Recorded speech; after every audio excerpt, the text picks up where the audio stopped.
Dua bujang jadi korban penganiayaan diduga oleh pegawai salah sikok kafe di Jalan Tamrin, Kecamatan Bukit Kecil, Palembang. Singgo salah sikok korban kopeng nyaris putus kena sabetan senjata landa.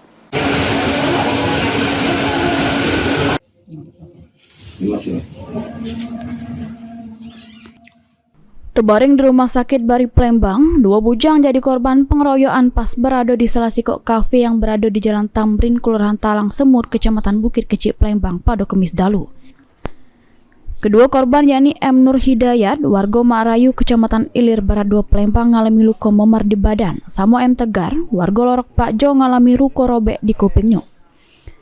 Dari keterangan Tegar, kejadian bermula pas dirinya selik korban Hidayat yang awalnya ribut mulut sama kawan betinonyo. Dalam itu pas masalah sudah selesai, pegawai kafe inisial KF ngampiri korban Hidayat langsung goco, sehingga terjadi keributan yang berujung pengeroyokan.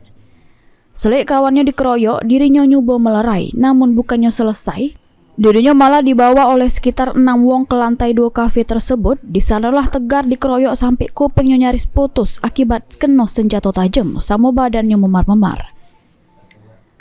Akibat peristiwa tersebut, kuping M. Tegar harus dioperasi sehingga dapat beberapa jahitan.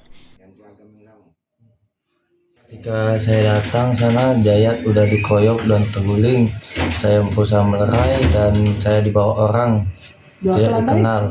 Di lantai? Ke lantai 2. Oh, lantai 2. Oh, tadinya ribut-ributnya di lantai 1. Iya. Nah, pas di lantai 2 tuh gimana? Langsung dipukul apa gimana? Saya udah dikeroyok oleh orang, disepi ke orang. Terus saya berusaha untuk kabur. Saya berlari ke lantai dasar. Masih dipukulin? Dia dipukulin. Orang berapa itu? Nah, pas di lantai dasar itu saya coba untuk melawan. Terus saya jatuh digebuk orang.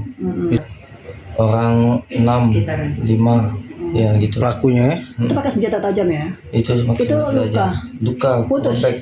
hampir putus. Heru Wahyudi, PAL TV.